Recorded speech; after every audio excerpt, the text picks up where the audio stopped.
देखिए, मुक्ति प्राप्त करने के लिए वेदों में 3 मार्गों का वर्णन किया गया है। ये सनातन और इस्लाम के अंदर ये मुक्ति के जो 3 मार्ग बताए जाते हैं, कर्म मार्ग, ज्ञान मार्ग और उपासना मार्ग।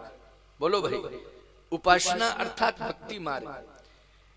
तौहीद और रिसालत और आखिरत। भक्ति को क्या कहते हैं? सबमिशन। सबमिशन क्या है? तौहीद। ये ज्ञान मार्ग, डिवाइन गाइडेंस, ये रिसालत कहते हैं इसे इस्लामी अकायद में। और कर्म मार्ग, इसको आखिरत कहते हैं। ये भक्ति मार्ग में दास भाव होता है। ये तौहीदी भक्ति मार्ग है, उसी एक की मोहब्बत के अंदर डूबना, और उसके जिससे मोहब्बत करेंगे तो उसकी पसंद को अपनाना तो अपने अंदर शामिल हो जाएगा। इस धर्म का ज्ञान वेदों से आता है, क्योंकि वेदों का मूल सत्य में है। इसलिए हमारे यहाँ कहते हैं अपौरुषेय है।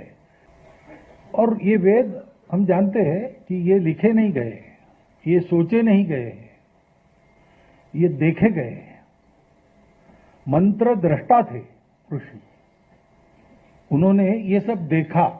देखते हैं ना, आंखों से देखना अलग बात है, वो एक भावातीत स्थिति में इन सब का अनुभव होता है। ज्ञान उसके पास से जो कुछ आएगा, इंसानों के पास आने का जो सबसे पहला मानव जो माध्यम बनता है, जो मीडियम बनता है, उसे रसूल या ईशदूत कहते हैं। उसे यहाँ की पुरानी भाषा में कहा गया था, यहीं सनातन धर्म के अंदर यहाँ पर ही कहा गया था कि ऋषियों के अंतःकरण पर वाणी का अवतरण हुआ, उनके कल्प पर लोगों के नुज़ूल हुआ। वो रसूल होते हैं जो इंसान ही होते हैं, ईशदूत होते हैं, पैगंबर होते हैं। अवश्य में भोक्तव्यम कृतम कर्म शुभाशुभम। जीव को शुभ अशुभ कर्म को जो किए हैं उनका फल भोगना ही पड़ेगा, और फिर जैसा कर्म करेंगे वैसा उसका फल मिलेगा। ये कर्म मार्ग जो है ये आखिरत है।